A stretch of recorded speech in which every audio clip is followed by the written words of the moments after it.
ओम शांति। 27 अक्टूबर 2025। रूहानी बाप बैठ रूहानी बच्चों को समझाते हैं। बच्चों को पहले पहले यह शिक्षा मिलती है, अपने को आत्मा निश्चय करो। किन बच्चों को? रूहानी बच्चों को कौन सी शिक्षा मिलती है? अपने को आत्मा निश्चय करो। देही अभिमान छोड़ देही अभिमानी बनना है। हम आत्मा हैं, देही अभिमानी बने तब ही बाप को याद कर सकें। क्या मतलब है? अभी याद कर रहे हैं तो देही अभिमानी बने हैं, और ये कह रहे हैं देही अभिमानी बने तब ही बाप को याद कर सकते हैं। इसका मतलब जब तक देही अभिमानी नहीं बने हैं, याद तो है, भावना का फल मिलेगा, लेकिन क्या नहीं है? एक्यूरेट याद नहीं है। इसलिए कहा जितना जितना तुम देही बनते हो, आत्मिक स्मृति में टिकते हो, जैसे स्वतः ही उसमें क्या समाया हुआ है? बाप की याद। जितना देह भान है, देह भान के आधार से याद तो कर रहे हैं, लेकिन वो भक्ति मार्ग की याद है। वह है अज्ञान काल। किस आधार से? देह के आधार से देह को याद करना। राम और कृष्ण ये भी क्या है? देह है। यह है अज्ञान काल। यह है ज्ञान काल, जहां तुम आत्मा समझ बाप को याद करते हो। ज्ञान तो एक ही बाप देते हैं, जो सर्व की सद्गति करते हैं, और वह है निराकार, अर्थात उनका कोई मनुष्य आकार नहीं है। कैसा है वो? अति सूक्ष्म ज्योतिर्बिंदु स्वरूप। जिसको मनुष्य का आकार है उनको भगवान नहीं कह सकते। क्या हो सकते हैं वो? ज्यादा से ज्यादा श्रेष्ठ से श्रेष्ठ देवताएं।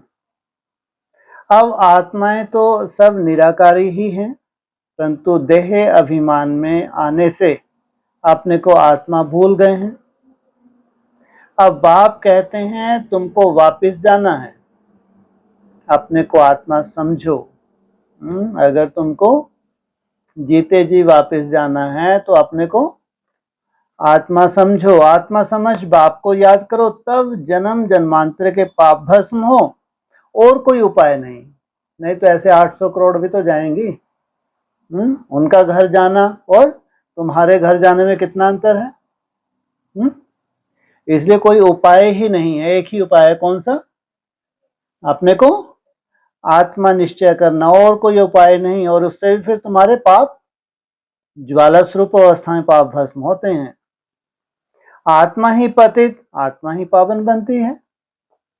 बाप ने समझाया है पावन आत्माएं सतयुग त्रेता में, पतित आत्मा फिर रावण राज्य में बनती है।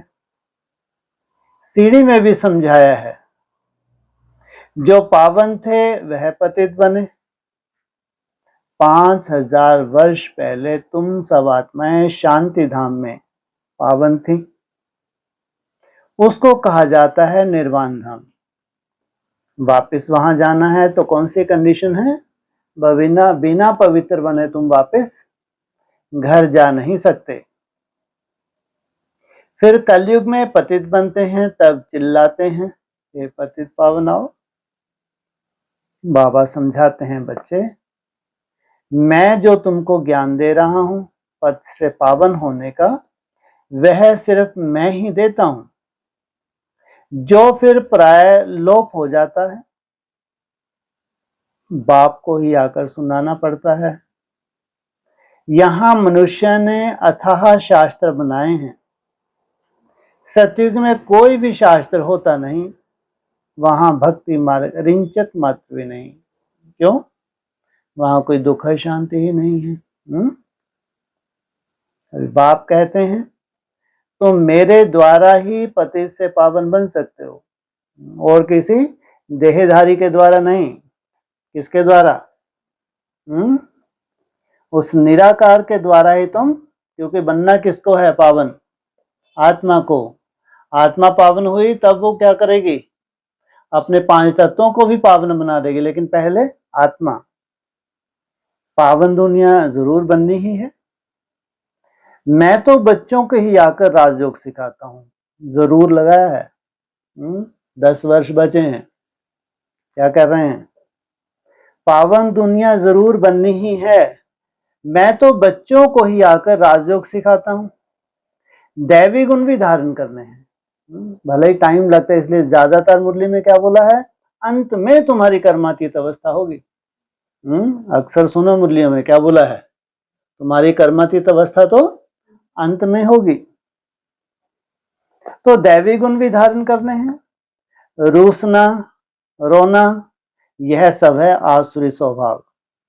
बाप कहते हैं दुख सुख, मान अपमान सब बच्चों को सहन करना है। नाजुकपना नहीं, मैं फलाने स्थान पर नहीं रह सकती हूं, यह भी नाजुकपना है। इसका स्वभाव ऐसा है, यह ऐसा है, वैसा है, यह कुछ भी रहना नहीं चाहिए। मुख से सदैव फूल ही निकले, कांटा नहीं निकलना चाहिए। कितने बच्चों के मुख से कांटे बहुत निकलते हैं। किसको गुस्सा करना भी कांटा है।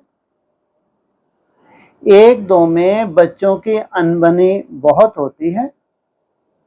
देह अभिमान होने के कारण 1-2 की खामियां देखते, खुद में अनेक प्रकार की खामियां रह जाती हैं, इसलिए फिर सर्विस ढीली पड़ जाती है। बाबा समझते हैं यह भी ड्रामा अनुसार होता है, सुधरना भी तो है। मिलिट्री के लोग जब लड़ाई में जाते हैं तो उन्हों का काम ही है दुश्मन से लड़ना। तो तुम कौन सी मिलिट्री हो? रूहानी मिलिट्री। तुम्हारा दुश्मन कौन है? माया रावण। इसलिए तुम्हारी लड़ाई हिंसक है या अहिंसक है? तुम्हारी तो याद में ही सबसे बड़ी युद्ध है।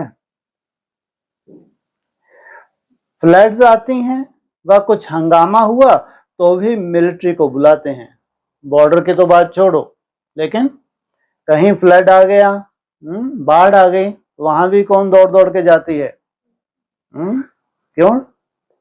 मिलिट्री की जिम्मेवारी है पूरे देश की रक्षा करना। ऐसे रूहानी मिलिट्री की जिम्मेवारी है पूरे, क्या बात है, विश्व की रक्षा करना।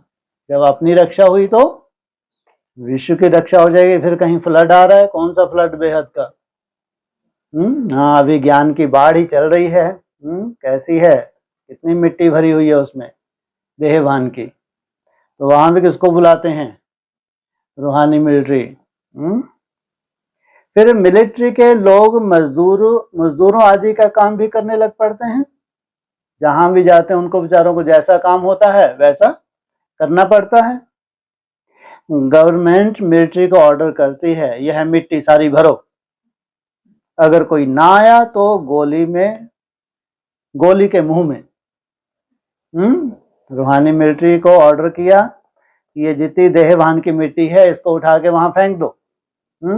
अब कोई कहे बदबू आती है, हम नहीं करेंगे, तो उठाएं, गोली मारी और खल्लास। गवर्नमेंट का ऑर्डर मानना ही पड़े। बाप कहते हैं तुम भी सर्विस के लिए बंधे हुए हो। बाप जहां भी सर्विस पर जाने के लिए बोले झट हाजिर होना चाहिए। नहीं माना तो मिलिट्री नहीं कहेंगे, तो ये रूहानी मिलिट्री नहीं है। वह फिर दिल पर नहीं चढ़ते। तुम बाप के मददगार हो सबको पैगाम देने में। अब समझो कहां बड़ा म्यूजियम खोलते हैं, कहते हैं 10 माइल्स दूर है। सर्विस पर तो जाना पड़े ना, खर्चे का ख्याल थोड़े ही करना है। बड़े से बड़ी गवर्नमेंट बेहद के बाप का ऑर्डर मिलता है, जिसका राइट हैंड फिर धर्मराज है। उनकी श्रीमत पर ना चले तो फिर गिर पड़ेंगे। श्रीमत कहती है अपनी आंखों को सिविल बनाओ काम पर जीत पाने से। काम पर जीत पाने की हिम्मत रखनी चाहिए। बाबा का हुक्म है, अगर हम नहीं मानेंगे तो एकदम चकनाचूर हो जाएंगे। 21 जन्म की कमाई में रोला पड़ जाएगा। बाप कहते हैं, मुझे बच्चों बिगड़ तो कोई कभी कोई जान ना सके। क्या ये 800 करोड़ आत्माएं बच्चे नहीं है क्या? क्या कहा? मुझे बच्चों बिगड़ तो कोई जान ना सके। है तो वो भी बच्चे, लेकिन जो पूरी तरह आत्मा बनते हैं उन्हीं को जानना होता है, उन्हीं के लिए भगवान आए हैं। कल्प पहले वाले ही आहिस्ते आहिस्ते निकलते रहेंगे, तेजी से नहीं निकलेंगे। क्या कहा? और उनको कोई रोक भी नहीं सकता। जो कल पहले वाले सहयोगी बने थे, बाप समान जिनको बनना है, वो निकलते रहेंगे। यह है बिल्कुल नई नई बातें। यह है गीता का युग। परंतु शास्त्रों में इस संगम युग का वर्णन नहीं है। गीता को ही द्वापर में ले गए हैं, लेकिन जब राजयोग सिखाया तो जरूर संगम पर होगा ना। परंतु किसकी भी बुद्धि में यह बातें नहीं है। कौन सी? कि गीता का ज्ञान कब दिया था, क्यों दिया था, किसी की बुद्धि में नहीं है। अभी तुम्हें ज्ञान का नशा चढ़ा हुआ है। मनुष्यों को है भक्ति मार्ग का नशा। कहते हैं भगवान भी आ जाए तो भी हम भक्ति नहीं छोड़ेंगे। यह उत्थान और पतन की सीढ़ी बहुत अच्छी है, तो भी मनुष्यों की आंखें नहीं खुलती। कौन सा चित्र बहुत अच्छा है? सीढ़ी के चित्र में जो हमारा उत्थान और पतन है, इससे भी उनकी समझ में नहीं आता। माया के नशे में एकदम चकनाचूर है। ज्ञान का नशा बहुत देरी से चढ़ता है। पहले तो दैवी गुण भी चाहिए। बाप का कोई भी ऑर्डर हुआ तो उसमें आनाकानी नहीं करनी है। यह मैं नहीं कर सकता हूं, इसको कहा जाता है ना फरमानबरदार। श्रीमत मिलती है, ऐसा ऐसा करना है तो करना चाहिए। कि शिव बाबा की श्रेष्ठ मत है, वह है ही सदगति दाता। दाता कभी उल्टी मत नहीं देंगे। उल्टी मत कौन देते हैं? अनेक आत्माएं जो घुसती हैं, घुस के बैठती हैं, भगवान बनती है, तो अपनी मनमत अर्थात उल्टी मत देते हैं। दाता कभी उल्टी मत नहीं देंगे। बाप कहते हैं मैं इनके बहुत जन्मों के अंत में प्रवेश करता हूं। इनसे भी देखो लक्ष्मी ऊंच चली जाती है। ये थोड़ा ऐसा माइक सा खराब हो गया। क्या बोला? इनसे भी देखो लक्ष्मी ऊंच चली जाती है। लो, और वो क्या बोला है? कितना सुंदर पॉइंट है। कौन सा? बोलो नारायण। सत्यनारायण की कथा है? नहीं, झंडा ऊंचा रहे बांधे। अच्छा, उत्तर बताओ फिर इसका। क्या बोला है? सत्यनारायण की कथा किसकी नहीं है? रटा हुआ है जी? लक्ष्मी की नहीं है, सत्यनारायण की कथा। और ये क्या कह रहे हैं? अंडरलाइन करो। वो कह रहे हैं इनसे तो देखो लक्ष्मी ऊंच चली जाती है। इतना बड़ा बेचारे ने त्याग किया, पूरा समर्पण कर दिया, दिन रात तपस्या की, और बुढ़ापा आ गया। तो सोचो 60 वर्ष में तो भगवान ही आए, 90 वर्ष तक सोचो कितनी मेहनत की बेचारे ने। और आगे कौन निकल गई? लक्ष्मी। तो ये क्या है? दो दो पॉइंट। कहाँ सत्यनारायण की कथा? वो कहेंगे दौड़ी चली जा रही है निराकारी स्टेज में। ये पहले टिक जाएगी जाके। सोचो आप, भगवान के महावाक्य हैं। इनसे भी देखो लक्ष्मी ऊंच चली जाती है। गायन भी है, फीमेल को आगे रखा जाता है। कौन आगे रख रहा है? भगवान आगे रख रहा है। तो वो पीछे ही रह गया पॉइंट। कौन सा?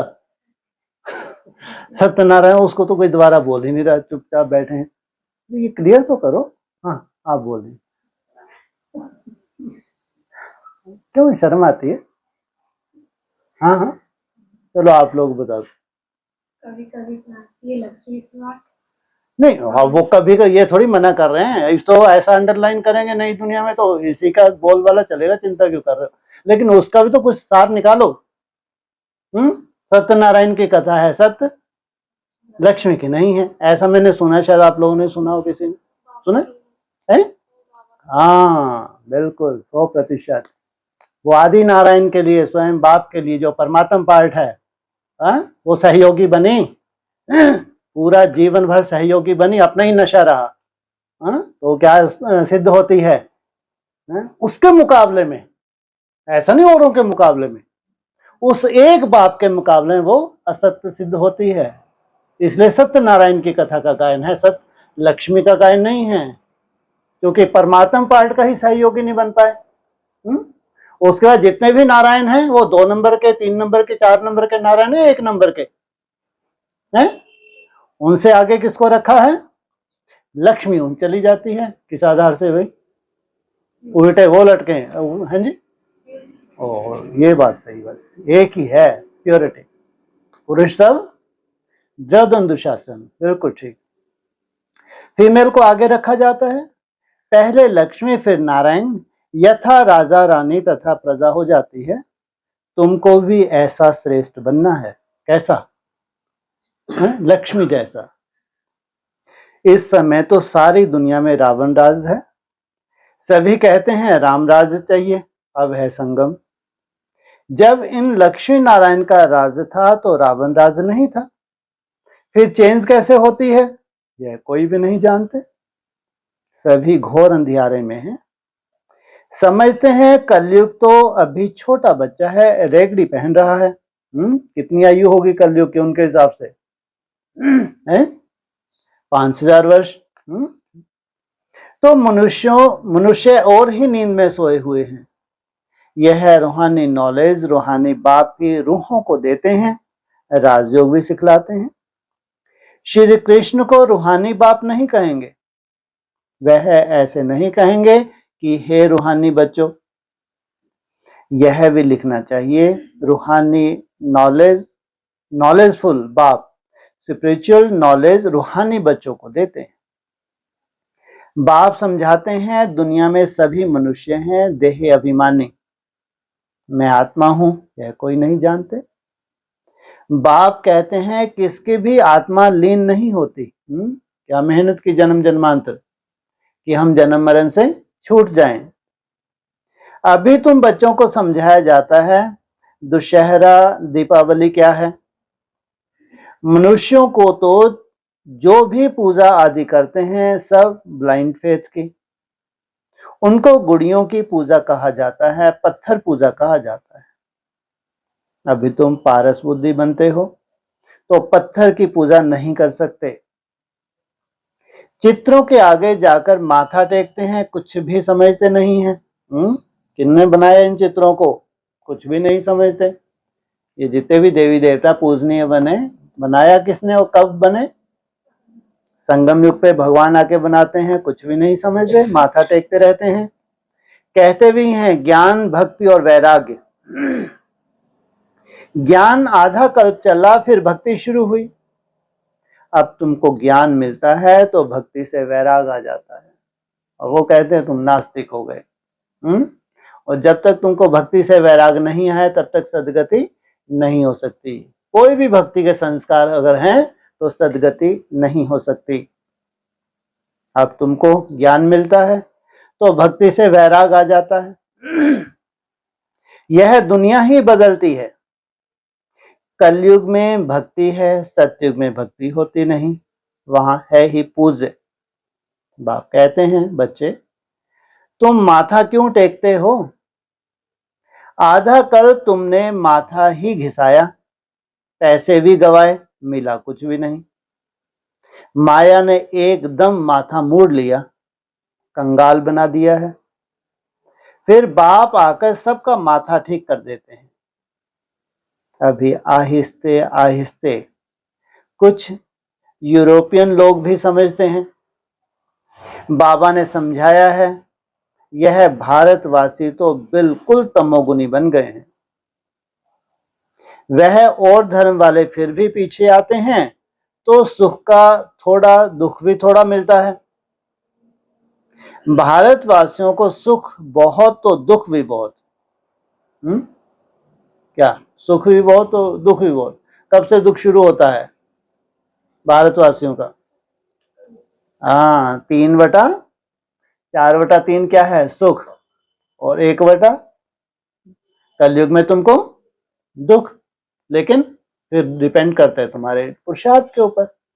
संगम युग पे जितना श्रेष्ठ पुरुषार्थी है उतना ही उसका सुख अधिक अधिक होता है। तो भारतवासियों को सुख बहुत तो दुख भी बहुत है। शुरू में ही कितने धनवान, एकदम विश्व के मालिक। यहाँ क्या होता है, जैसे भगवान आते हैं तो क्या बना देते हैं? कंगाल से एकदम सिरताज, विश्व के मालिक। और धर्म वाले कोई पहले थोड़े ही धनवान होते हैं। पहले तो धर्म की स्थापना हो, फिर कितने करोड़ हो कि उनकी राजाई स्थापन हो। कितने बोला मुरली में है? अरे जब तक 2-4 करोड़ ना हो तो राजाई कैसे हो? तो सोचो तब जाके उनका सुख शुरू हो। कितने वर्ष लग जाते हैं उनके सुख के लिए? 200-300 वर्ष लग जाते हैं। और धर्म वाले तो थोड़े ही पहले ही धनवान होते हैं, पीछे वृद्धि को पाते पाते अभी आकर धनवान हुए हैं। सोचो, अभी लूट के धनवान हुए हैं, अगर हुए भी हैं तो। राजाई मिली तो फिर क्या हो गए वो? कंगाल। और फिर किसको लूटा? भारत को लूटा। अब फिर सबसे भिखारी भी भारत बना है। लूट लूट के क्या बन गया? सबसे भिखारी। अंध श्रद्धालु भी भारत है। यह भी ड्रामा बना हुआ है। बाप कहते हैं मैंने जिसको हेवन बनाया अब वह हेल बन गया। मनुष्य बंदर बुद्धि बन गए। उनको मैं आकर मंदिर लायक बनाता हूं। विकार बड़े कड़े होते हैं। क्रोध कितना है? तुम्हारे में कोई क्रोध नहीं, तुम्हारे में कोई क्रोध नहीं होना चाहिए। बिल्कुल मीठे, शांत, अति मीठे बनो। यह भी जानते हो कोर्टों में कोई ही निकलते हैं राजाई पद पाने वाले। बाप कहते हैं मैं आया हूं तुमको नर से नारायण बनाने। उसमें भी 8 रत्न मुख्य गाए जाते हैं। 8 रत्न बीच में हैं बाप। कितने हैं? 8 रत्न बीच में है बाप। कौन कौन से हैं ये बीच में बाप? 8 रत्न कौन? कहां से कहां तक है जी? सूर्यवंश से तो 9 हो गई है। तो सूर्यवंश चंद्रवंश से लेके आर्य समाज तक, तो पहली बार सुना। सूर्यवंश बीच में हो गया, चंद्रवंश से लेके आर्य समाज तक ये 8 हो गए। एक ही बात तो हो गई, क्या नया बोल दिया आपने? है? अरे 8 रत्न और बीच में है बाप।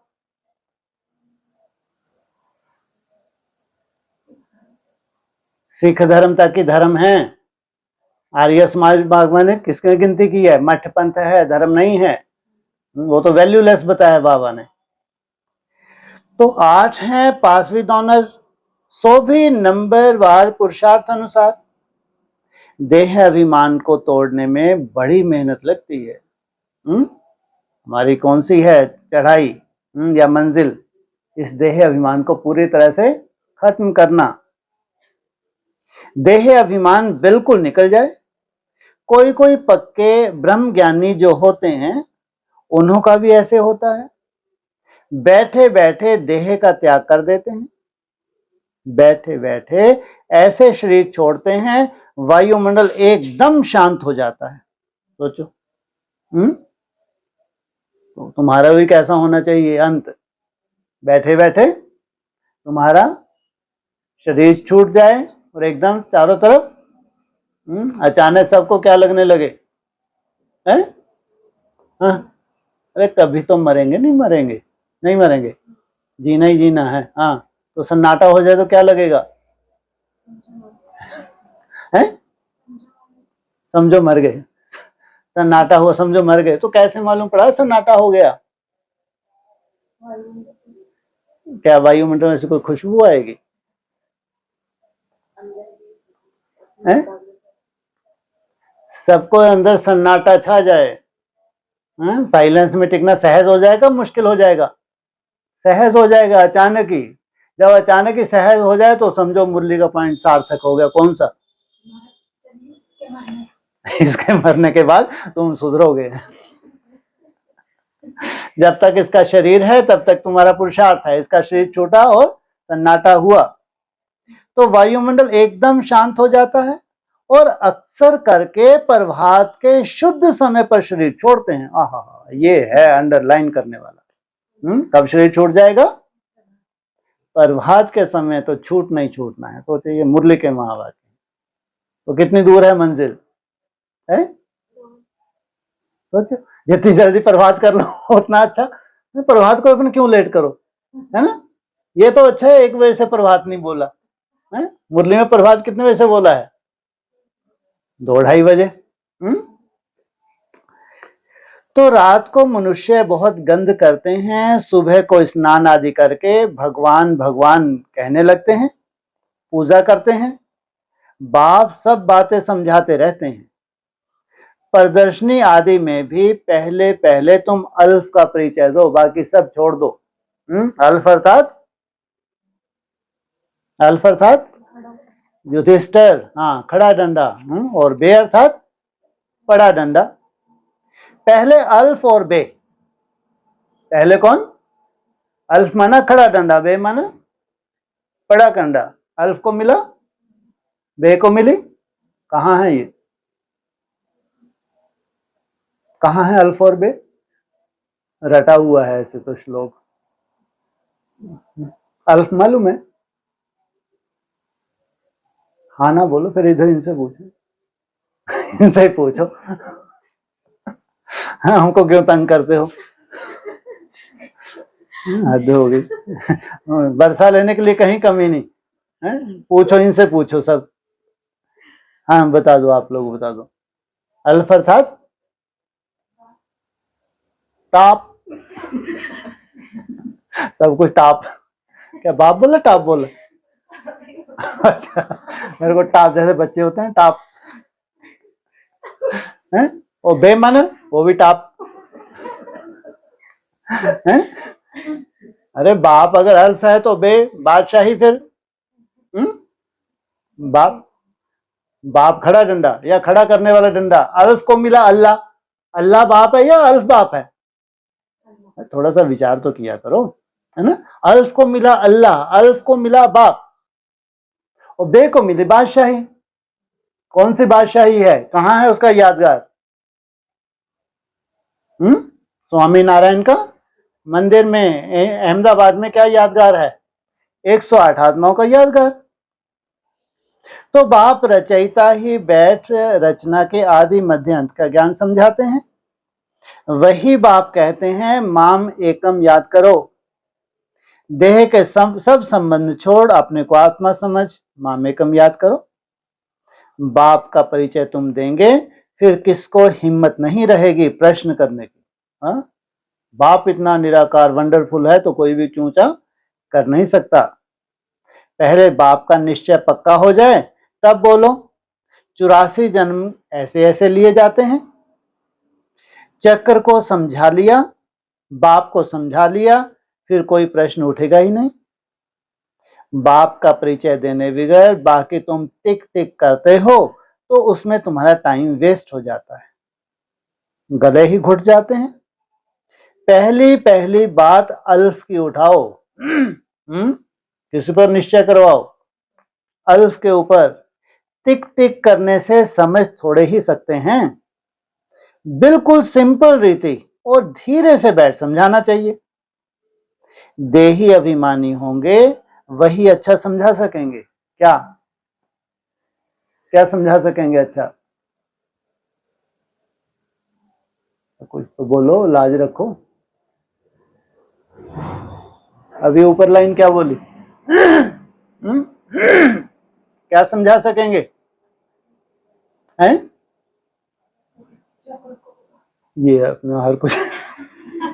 अच्छा, कुछ भी।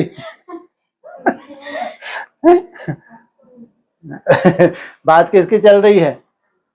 अल्फ की बात चल रही है। बाकी टिक टिक करने से कुछ मतलब नहीं है। बड़े बड़े म्यूजियम में अच्छे अच्छे समझाने वालों की मदद लेनी पड़े, थोड़े रोज अपना सेंटर छोड़ मदद देने आ जाना है। पिछाड़ी में सेंटर संभालने कोई को बिठा दो। अगर गद्दी संभालने लायक कोई को आपसमान नहीं बनाया है तो बाप समझेंगे कोई काम के नहीं, सर्विस नहीं की। बाबा को लिखते हैं, सर्विस छोड़ कैसे आए? अरे बाबा हुक्म करते हैं, फलानी जगह प्रदर्शनी है, सर्विस पर जाओ। अगर गद्दी लायक किसको नहीं बनाया है तो तुम किस काम के? बाबा ने हुक्म किया, झट भागना चाहिए। महारथी ब्राह्मणी उसको कहा जाता है, बाकी तो सब हैं घुड़सवार प्यादे। सबको सर्विस में मदद देनी है। इतने वर्ष में तुमने किसको आपसमान नहीं बनाया तो क्या करते थे? इतने समय में मैसेंजर नहीं बनाया है जो सेंटर संभाले। कैसे कैसे मनुष्य आते हैं जिससे बात करने का भी अकल चाहिए। मुरली भी जरूर रोज पढ़नी है अथवा सुननी है। मुरली नहीं पढ़ी गोया एब्सेंट पड़ गई। तुम बच्चों को सारे विश्व पर घेराव डालना है। तुम सारे विश्व की सेवा करते हो ना। पतित दुनिया को पावन बनाना यह घेराव डालना है। सभी को मुक्ति जीवन मुक्ति धाम का रास्ता बताना है, दुख से छुड़ाना है। अच्छा, मीठे मीठे सकीलते बच्चों के प्रति माता पिता बाप दादा का याद प्यार। Good morning. रूहानी बाप की रूहानी बच्चों को नमस्ते, रूहानी बच्चों की रूहानी बाप दादा को नमस्ते। ओम शांति।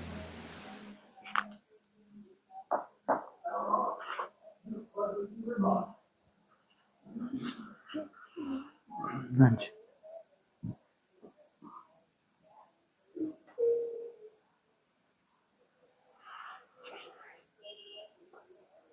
बाबा के शरीर छोड़ने का समय भी 1 बजे के आसपास, उसको भी प्रभात ही कहेंगे।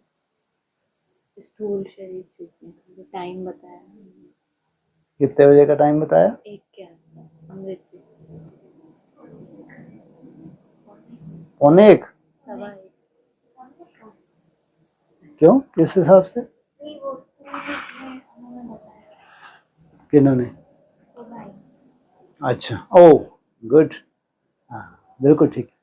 हाँ, जो हद में जो, बिल्कुल ठीक, बिल्कुल सही है।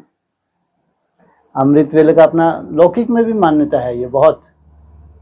जो प्रभात का समय होता है, जितने भी श्रेष्ठ महापुरुष होते हैं तो उनकी जो हद की मृत्यु भी है वो प्रभात में ही होती है। क्यों? क्योंकि जितने भी बड़े बड़े ऋषि मुनि माने जाते हैं या तपस्वी माने, उस वक्त सब आराधना करते हैं, विशेष वायुमंडल होता है। तो पुण्य आत्माओं का उस समय शरीर छोड़ना माना पूरा अपना एक वायुमंडल लेके जाते हैं अपने साथ।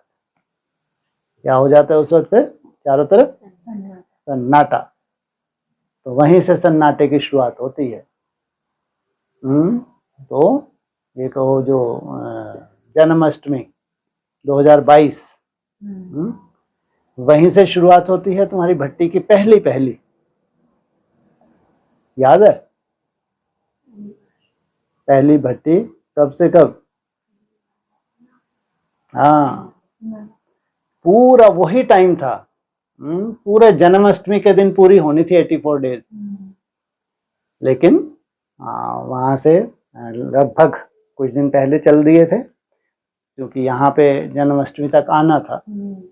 लेकिन टारगेट वही था, इधर सुखधाम का गेट खुले, उस तरफ शांति धाम का, कि वहां से पूरे 84 डेज हैं बिना खाए पिए। किसी स्टेज में जाना है? निराकारी स्टेज में, पूरे 84 डेज की फास्टिंग। सोचो, वैसे ही ड्रामा है। जैसी तुमको प्रेरणा होती है भविष्य के लिए, वैसे ही बाबा की प्रैक्टिकल रूपरेखा होगी। हाँ जी। और उन्होंने ये भी बताया था कि स्थूल घड़ी जो थी वो बंद हो गई। अच्छा, गुड। सब घड़ियां बंद हो जाएंगी जब उनके बच्चे उस स्टेज में जाएंगे तो। जिस स्टेज में बाप गया उस स्टेज में जो उनके बच्चे जाएंगे सब घड़ियां बंद हो जाएंगी, कोई घड़ी नहीं चलेगी। कुछ टाइम का कहते हैं जॉन ही परिवर्तन हो जाएगा, डायमेंशन ही चेंज हो जाएगी। ठीक है। जब बाबा मुरली में ऐसे कहते हैं ना कि अति मीठे बनो, हाँ जी। तो वो क्या कहना चाहते हैं? अति मीठे, मीठे तो हो, लेकिन अति मीठे सोचो, एक होता है मीठा, अति मीठा खाया जाता है? खिलाता ही नहीं, थोड़ा खाया जाता है, थोड़ा खिलाता है।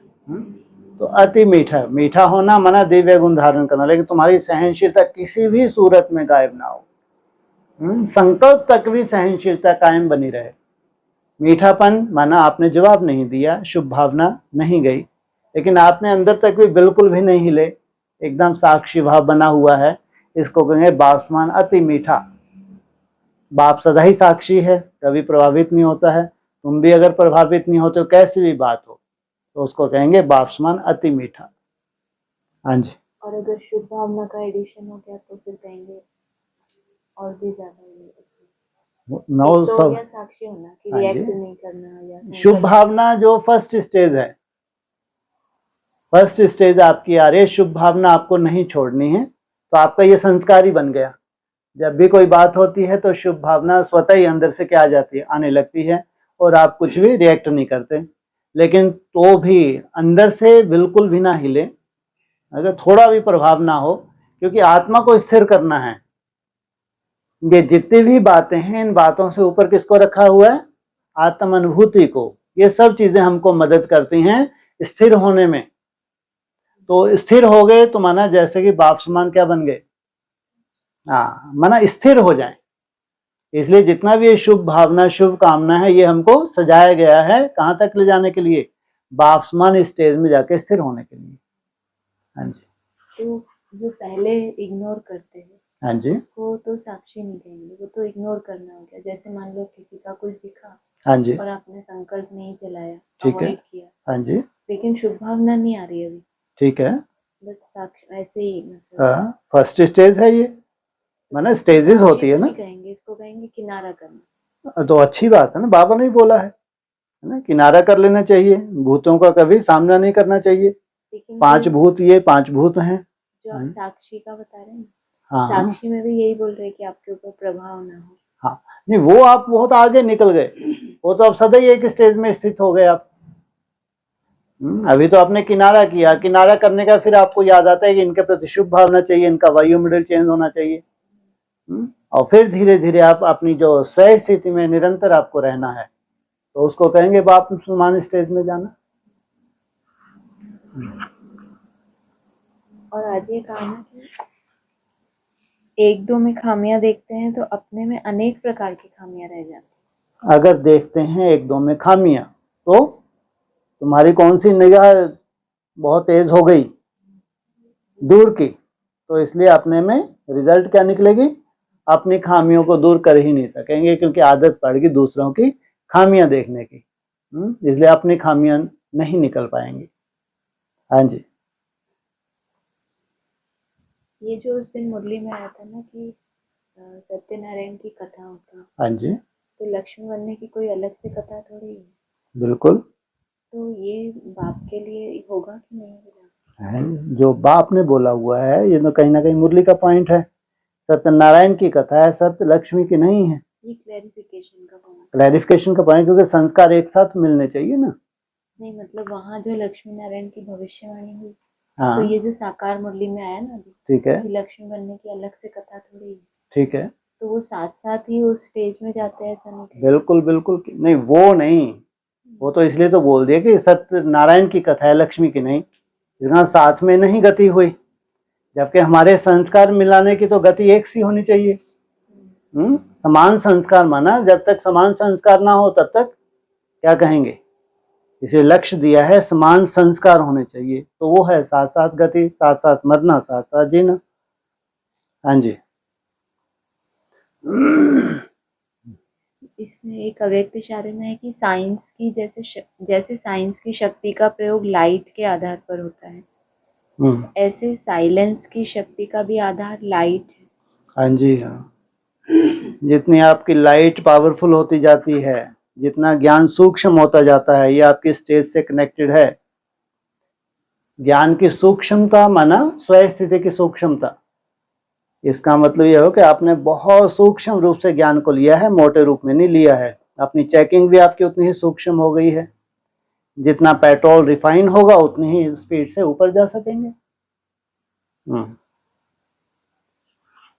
जब वह प्रकृति की लाइट अनेक प्रकार के प्रयोग प्रैक्टिकल में करके दिखाती है, तो आपकी अविनाशी परमात्म लाइट, आत्मिक लाइट और साथ साथ प्रैक्टिकल स्थिति की लाइट, 3 प्रकार की। हाँ, एक तो तुम खुद लाइट, फिर तुम्हारा बाप भी लाइट, फिर तुम उससे पहले जो लगातार प्रैक्टिस करते आ रहे हो लाइट रहने की, किस आधार से? ज्ञान की लाइट के आधार से। तो तुम्हारे पास कितनी बड़ी लाइट है।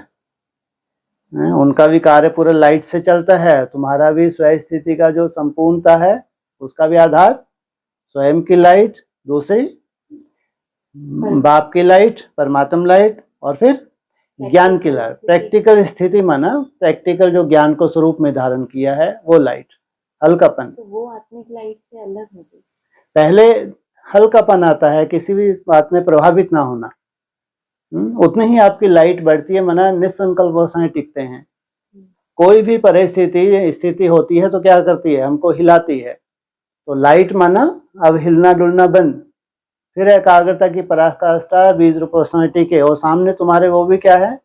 वो भी लाइट है। तुम भी लाइट, परमात्मा बाप भी लाइट, और अवस्था भी तुमने ऐसी बना दी लाइट की। हाँ जी। तो एक तो हो गया कि ज्ञान के चिंतन के आधार से हाँ सही जी। पॉइंट याद आ जाए, हाँ जी, तो उस समय हल्का हो जाना। ठीक और है। एक है कि नथिंग न्यू या स्टॉप, फुल स्टॉप। ये भी तो ज्ञान का ही सॉलिड पॉइंट है। ये आत्मिक लाइट में जाएगा ना। हाँ बिल्कुल। और वो ज्ञान की, जब टाइम वेस्ट नहीं हो रहा। ज्ञान का पूरा सार यही है कि बस तुम्हारा टाइम वेस्ट ना हो। इसलिए बहुत सॉलिड पॉइंट ब्रह्मा बाबा की विशेषता बताई थी, ड्रामा, नथिंग न्यू। कैसी भी परिस्थिति हो, नथिंग न्यू माना स्टॉप। तो ये ज्ञान की पराकाष्ठा है, ये टाइम वेस्ट ना होना। हाँ जी। सुबह जो पूछा था ना स्वर्ग और वैकुंठ का, उसका एक ये रह गया था कि उस स्टेज में स्व स्थिति में जो चला गया, उसके बाद वैकुंठ में वो कौन सी कुंठा है? माना कुछ कुंठाओं को खत्म करके वो स्व स्थिति में गया। हाँ जी। फिर उससे जो ऊपर की स्थिति है, वहाँ किस तरह की कुंठा है? हम लोग अभी क्या महसूस करते हैं? सबके अंदर कोई ना कोई अपनी तरह की कोई ना कोई कुंठा तो है ना। आप और ऊपर जाएंगे तो महसूस करें कि रिफाइन तो हो गया, स्वयं में टिकना भी अच्छा हो गया, निसंकल्प भी है, लेकिन तो भी जहां तक ऊपर आपको जाना है उस वहां तक जाने के लिए कोई ना कोई अभी भी कुंठा है जरूर। कोई भी कुंठा ना रहे, संपूर्ण बीज रूप अवस्था माना कोई भी अब कुंठा नहीं है, ना स्वयं के प्रति ना किसी के प्रति, उसको कहेंगे वैकुंठ की स्टेज। जितना जितना ऊपर जा रहे हैं तो कुछ ना कुछ कुंठा तो रहेगी ही। इसलिए बाबा कहते हैं जितना ऊपर जाते हैं महारथी बन के मायावी, किसी ना किसी रूप से, चलो अलबेलापन ही है अपनी तरह का, वो भी तो कुंठा है। फिर ये भी तो कहा है कि तुम्हारी खुशी बढ़ती रहेगी। खुशी बढ़ रही है, लेकिन वो बढ़ रही है ऐसे थोड़ी कि परमानेंट उसमें पहुंच गए। क्या आनंद के ऊपर क्या होता है? परमानंद में थोड़ी पहुंच गए। खुशी तुम्हारी बढ़ती जा रही है, बढ़ती जा रही है। हाँ जी। तो वो जो वैकुंठ की स्टेज और चकमक के खींचने वाली स्टेज, ये अलग। चकमक तो नीचे खींच रहा है अभी तुमको, उसके दायरे में आ गए। जब उसके दायरे में आ जाते हैं तुम अपने पुराने मान लो हिसाब किताब जो भी कहो, थोड़ा अलवेलापन है, शेल्टर है, तुम उसमें चले जाते हो। चकमक तुमको फिर चार्ज करता है, खींचता है अपनी तरफ। चकमक खींचता खींचता कहाँ तक खींच ले? 100% तुम बाप समान बन जाओ, संपूर्ण निराकार स्टेज धारण कर लो, तो उसका भी तो दायरा है। सतो प्रधान अवस्था में खींचना शुरू करता है। सतो प्रधान अवस्था लेके 84 के ऊपर जाना, कितना उसका फासला है? 1250 दिन। जितना इधर फासला है त्रेता से द्वापर के, त्रेता के आदि में जाना उतना ही, त्रेता के इधर से सत्युग के आदि तक जाना उतना ही डिस्टेंस है। हाँ ये है, यात्रा बहुत सुंदर हो गई। अब तुम जैसे कि उड़ते उड़ते जा रहे हो। तो कोई भी सीढ़ी का अगर 75% किया तो बाबा ने कहा ना 25% तो बाबा की तरफ हाँ, से। बिल्कुल बिल्कुल, तो तब ग्रेस कहेंगे मार्क्स। कि चुंबक ने खींचना शुरू किया हाँ बिल्कुल, 75 के बाद। 25% तो वो लास्ट में क्या है वो तो वही जाने, है ना। फिलहाल अपना अपनी चेकिंग करें, जो सहज होता जा रहा है पुरुषार्थ, उसमें भी तो अपने को हम सर्टिफिकेट देते हैं कहीं ना कहीं। जैसे मिनट में गिनते हैं तो हाँ 1 जी, मिनट में अगर 45 सेकंड हुए हाँ जी, तो ये भी बिल्कुल उसी में बिल्कुल, आएगा ना, बिल्कुल 75। आएगा, क्यों नहीं आएगा। हाँ जी,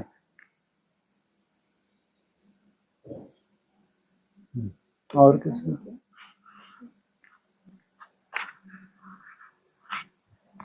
ऐसा बाजी सत्यनारायण सत्यलक्ष्मी के बारे में बता रहे थे। जी पिछली बार क्लासेस में दाता लक्ष्मी स्वरूप का वर्णन है? दाता लक्ष्मी स्वरूप दाता, हाँ हाँ ठीक है, क्या है? दाता के बच्चे दाता, देने वाले, मांगने वाले नहीं।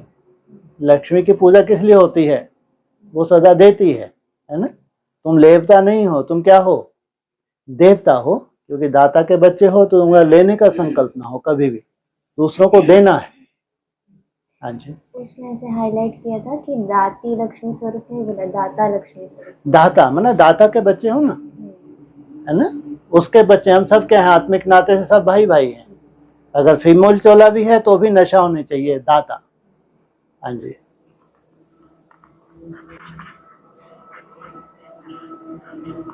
ये सितंबर की मुरली में आया था कि मनुष्य ही देवता बनते हैं, सब कोई इकट्ठे थोड़े ही आएंगे फिर नंबर बार।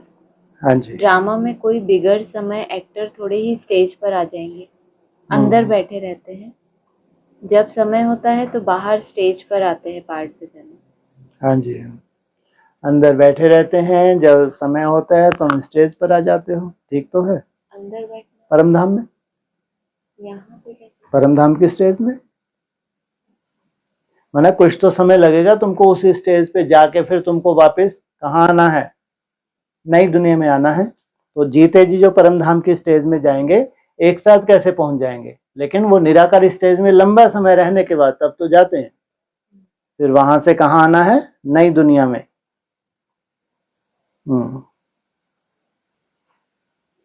सन्यास में जाएंगे, हैं जी, जब सन्यास में जाएंगे ये ले लो माइक।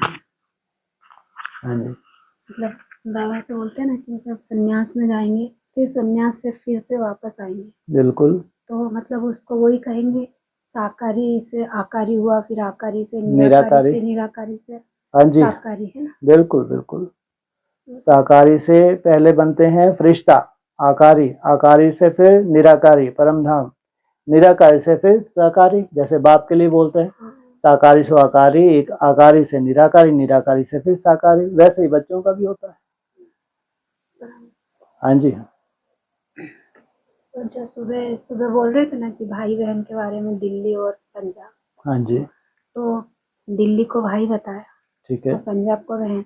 हाँ जी, तो ये क्या है, मतलब मेल और फीमेल का, ये क्या है, मतलब वो तो दिल्ली को अपन फीमेल बोलते हैं वैसे, अपन थोड़ी बोलते हैं। हाँ ठीक है, अपन मीन्स ठीक है, सभी। ठीक, अव्यक्तवाणी में बोला है। पंजाब है बहन, दिल्ली है भाई। पंजाब का शेर कौन सी दादी थी, चंद्रमणि दादी, चंद्रमणि दादी थी। हाँ जी, हाँ वो शेर हो गई। और दिल्ली भाई, भाई हो गया। दिल्ली कुछ होगा सेवा का, जब शुरुआत हुई तो कौन आत्मा निमित्त बनी होगी, मेल चोले में होगी कोई, है ना। जैसे वहाँ चंद, बताते है ना जी, जगदीश भाई और हाँ यस ये सब जितने भी थे दिल्ली में ही थे ये। उधर तो चंद्रमणि दादी का तो बोला ही हुआ है ना, पंजाब की शेर। हाँ तो वो हो गई बहन। ये दिल्ली की सेवा की जो शुरुआत किसने की, जो भी निमित्त बना हो गए भाई। हाँ जी,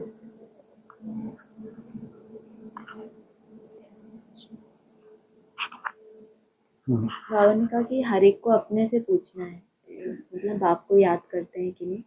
पढ़ाई तो सहज है, समझ गए हैं कि चक्र कैसे फिरता है। मुख्य है याद की यात्रा, यह अंदर गुप्त है, देखने में थोड़ी ही आता है।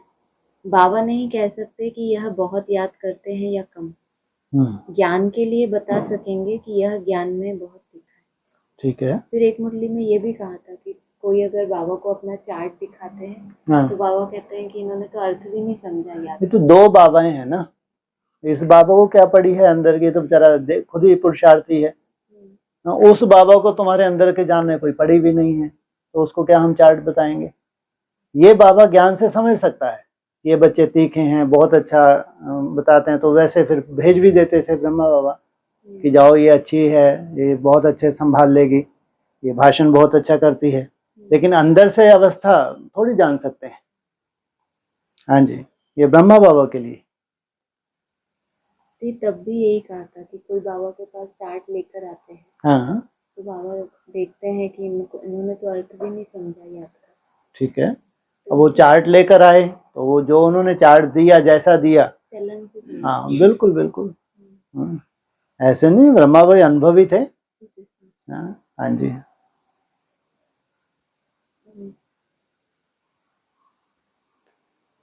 अब पुरुषार्थ कर रहे हो, जीते जी मरे तो हो, परंतु जबकि आत्मा पवित्र भी बने ना, पवित्र बन फिर यह पुराना शरीर छोड़ जाना है। समझते हैं, कहाँ कर्मातीत अवस्था हो जाए तो यह शरीर छूटे, परंतु कर्मातीत अवस्था होगी तो आपे ही शरीर छूट जाएगा। चलो, कितनी बड़ी बात है। सबसे पहले क्या था, जीते जी। अब पुरुषार्थ कर रहे हो, जीते जी मरे तो हो, परंतु जबकि आत्मा पवित्र भी बने। कौन मरे हैं जीते जी? कैसे मालूम पड़े जीते जी मरे? हाँ, जो समर्पण कर देते हैं उनको कहे जीते जी मरे। लेकिन अभी आत्मा को क्या होना है? पुरुषार्थ करके संपूर्ण पावन बनना है। वो भी नंबरवार स्टेजेस बाकी हैं। और फिर अचानक शरीर छूटेगा या तुम्हारे कहने से छूटेगा? हाँ, अचानक ही, तुमको मालूम ही नहीं पड़ेगा। सोचो, तुम्हारी शरीर छोड़ने की गति ऐसी है, बेहद में देहभान तुम्हारा छूट जाएगा, बोले तुमको मालूम ही नहीं पड़ेगा। हाँ जी, हो गया। मालूम ही नहीं पड़ेगा तो फिर अमृत वेले कैसे छोड़ेंगे? हाँ जी। नहीं, ये आपको खुशी है कि छोड़ना अमृत वेले में ही है ना। लेकिन उस दिन मालूम पड़ा कि वहीं टंगे हैं, ऊपर ही टंगे हैं। बीच बीच में कभी कभी टंगते थे ऊपर, लेकिन अब वहीं टंगे हैं। ये नहीं मालूम कि शरीर छूट गया, लेकिन अब अचानक फिर यहाँ आगे क्लास में तो भी टंगे हैं, फिर उधर गए किचन में तो भी टंगे हैं, इधर उधर जा रहे तो भी टंगी हूँ, मैं नीचे ही नहीं आ रही आज। तो फिर 2-4 दिन क्या मालूम पड़ता है, अरे कुछ हो गया, तो चारों तरफ सन्नाटा सा हो जाता है। 2-4 दिन से तुमको मालूम ही नहीं पड़ा ही हो क्या गया है? ऐसे होता है। हाँ जी, ठीक है, चलो ध्यान रखना, ऐसे ही होगा।